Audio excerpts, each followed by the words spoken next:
Welcome to this explainer. We're diving right into this epic, high-stakes tug-of-war that completely redrew the map of Europe. I mean, we're looking at one of the most transformative periods in human history here. This is the exact moment when the old empires shattered and the modern world actually began to take shape. But before we get into the nitty-gritty, you really need to understand this massive paradigm shift. We are tracking an explosive transition from people being just, subjects of a crown to actually becoming citizens of a nation. Because for centuries, Europe was just this incredibly messy jigsaw puzzle of kingdoms and small territories ruled by out-of-touch monarchs. People didn't belong to a country like we think of it today. They just belonged to a king. And this explainer, it's all about how that entirely flipped. So here is our roadmap for decoding nearly 100 years of history. We're going to hit the spark of nationalism, conquest and conservative pushback, the seeds of revolution, unifying Italy and Germany, symbols and shifting borders, and finally, how the modern map emerges. Consider this your ultimate exam-ready cheat code. Let's get right into it. All right, Section 1, the spark of nationalism.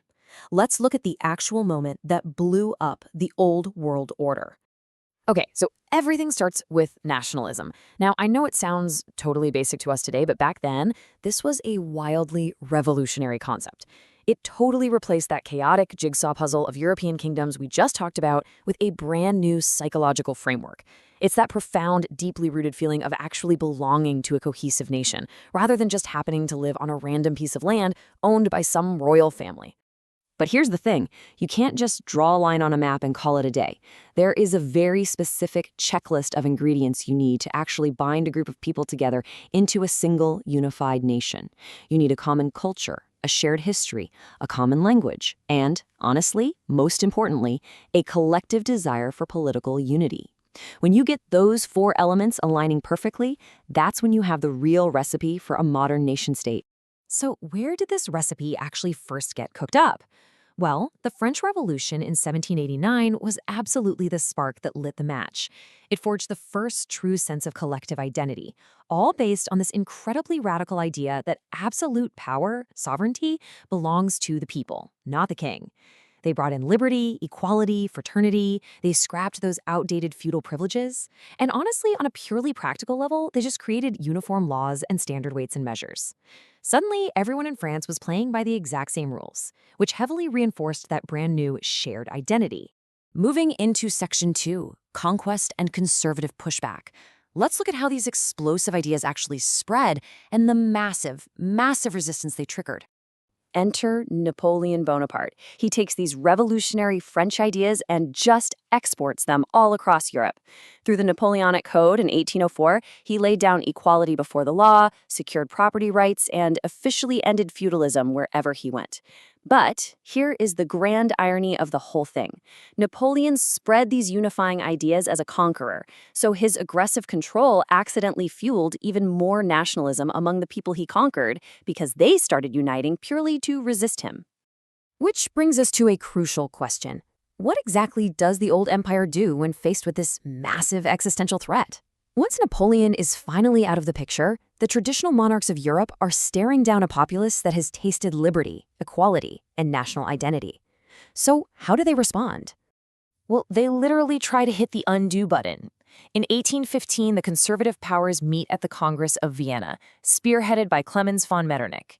Their entire goal was to roll back the clock, restore the old monarchies, and aggressively crush any revolutionary ideas. They effectively reorganized the map of Europe to benefit the traditional kings. But you really can't put the genie back in the bottle. They didn't extinguish nationalism at all. They just pushed the fires underground.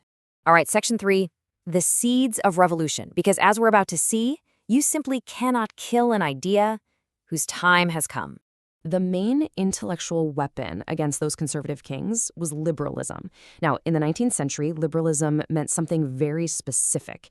It meant demanding freedom for the individual, absolute equality before the law, and representative government.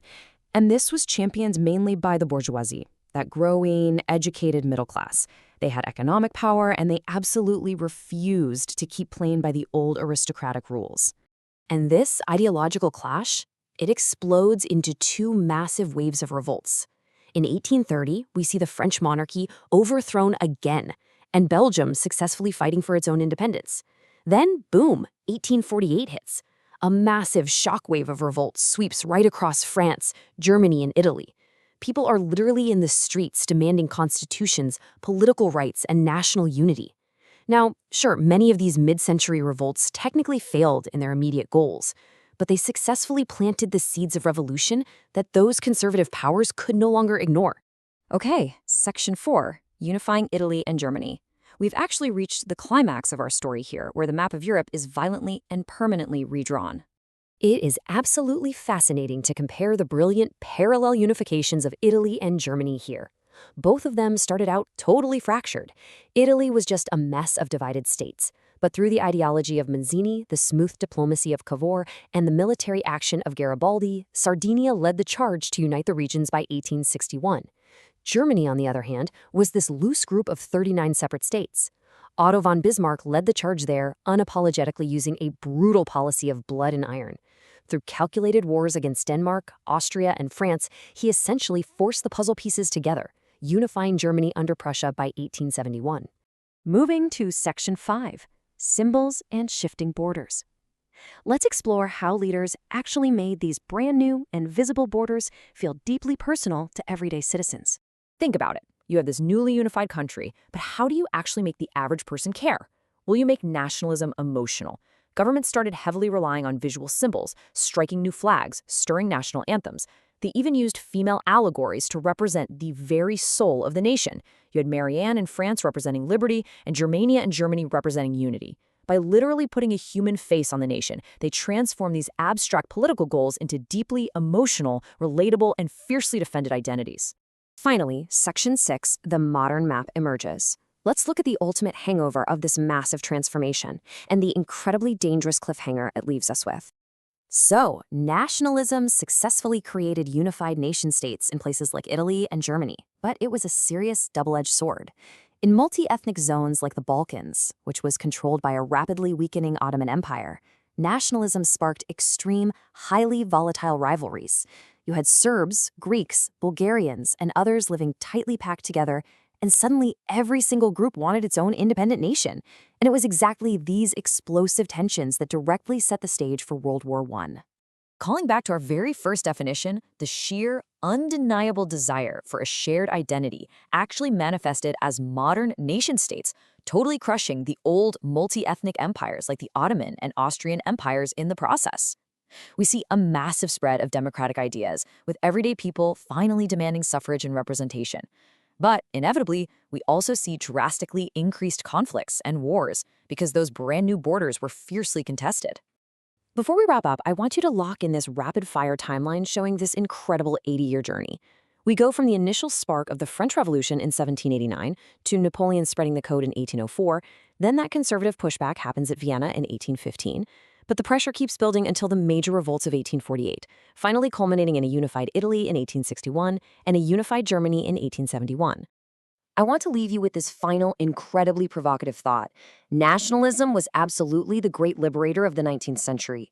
It transformed subjects into citizens and finally gave the middle class a voice.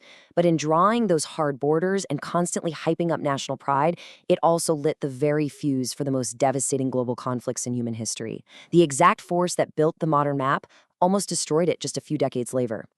Thanks for joining me on this explainer. Keep asking questions, and I'll catch you next time.